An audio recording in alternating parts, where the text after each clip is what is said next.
Hi there, my name's Simon Drew, and I'd like to welcome you to the Practical Stoic Podcast, where I give you practical Stoic advice for modern times. If you'd like to learn more about Stoicism, or if you want some added inspiration in your day, just go to my website. It's risetothegoodlife.com. If you're interested in transforming your life with Stoic principles, then I also offer one-on-one coaching.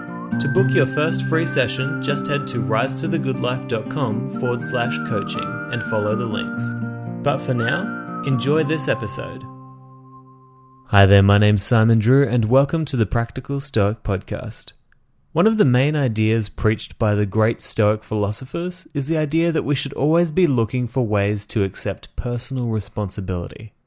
If your life isn't what you want it to be, and if the world seems unfair to you, then the best way to solve that is to pour all of your effort into things that you can control and that you do have power over.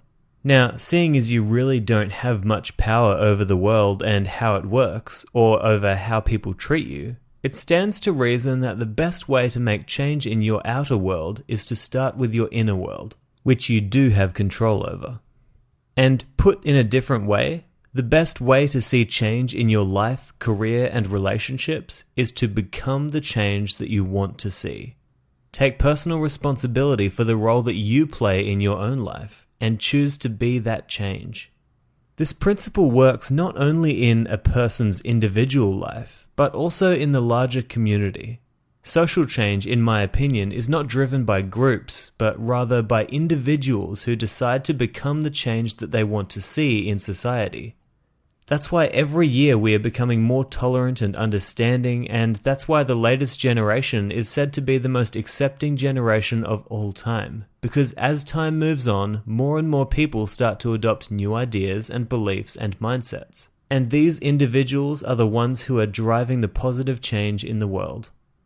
You know, I was recently inspired to share this thought with you because one of my coaching clients received some incredible and almost immediate results from using this principle of personal change. And with her permission, I'm going to share what happened.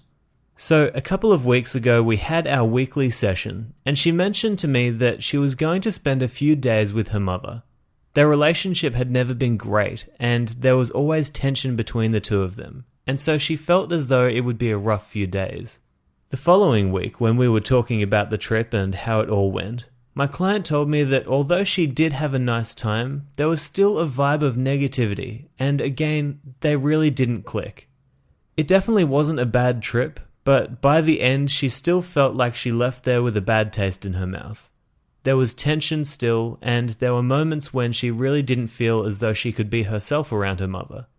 Interestingly, however, she did mention that there were also moments where there were opportunities to maybe have deeper conversations where the both of them could have opened up and bonded. However, due to ego or fear or discomfort, the moments just flew by. You know, I'm sure most of you can resonate with this scenario. Many of us have these kinds of people in our own lives, where for one reason or another, past experiences have led to awkwardness and discord in the relationship. It's always sad to see people struggling in these situations, especially when it's a relationship between a mother and a daughter, which is supposed to be such a special and sacred bond. So obviously my client was interested in learning more about how a Stoic would respond to such discord in the relationship. And my advice?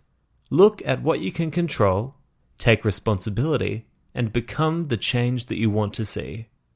We decided that she couldn't control her past experiences or the way that her mother treats her now, but that she could control how she responded to the situation. She could take responsibility for her role in the lack of harmony, and she could start to mend the relationship. I suggested to my client that she should send her mother a text saying that she really enjoyed their time together and looked forward to the next visit. I suggested that she should also mention how much her mother meant to her, and how great it was that they were able to bond again. And so the following week we had another session, and straight from the start I could tell that things had changed. Not only did my client send that message that I suggested, but she also decided to message her mother every day of the week. She told me that the morning of our session, her mother had texted her and told her how much she meant to her, and how happy it had made her that she was getting texts every day from her daughter. Within a week, it seemed as if the relationship had taken an incredible turn and things were now looking up. So not only was I incredibly proud of my client for making these simple changes that led to this result, but I was also inspired by how simple it can be to get better results in your relationships or any other area of your life by simply becoming the change. My client simply made the choice that she was going to throw away her ego and be the change in the relationship. And I can tell that this will have profound effects on their relationship from now into the future. So I wanted to encourage you all to look into your own lives and think about, what are the things that you want to change? Are there relationships that are difficult for you? Are there people who don't treat you right? Are there aspects of your life or career that are troubling you, that seem to anger you whenever you're forced to deal with them? Well, I want to challenge you to now decide that you'll take personal responsibility and that you'll become the change that you want to see. If you want people to be kind to you, be a kinder person. If you want people to love you, then love them first. If you want to be recognized by your peers, then recognize them. I honestly believe in the idea that you get what you give. Be the change and see just how much beauty comes into your life as a result of that simple decision. And on that note, I want to thank you so much for listening to this today. I'll talk to you next time, but until then, I hope that this episode has helped you on your rise to the good life. Ciao.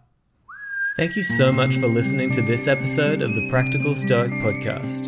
I hope that you've gotten a lot of value out of it, and I hope that it helps you to live a better life. If you have enjoyed the podcast, then don't forget to subscribe so that you'll be the first to know when there are new episodes. If you really love the podcast, then I would appreciate a positive review, whether that's on iTunes, Stitcher, Google Play, or wherever else you listen. Don't forget that if you're interested in one-on-one Stoic coaching, then you can head to risetothegoodlife.com/coaching to book your first free session today.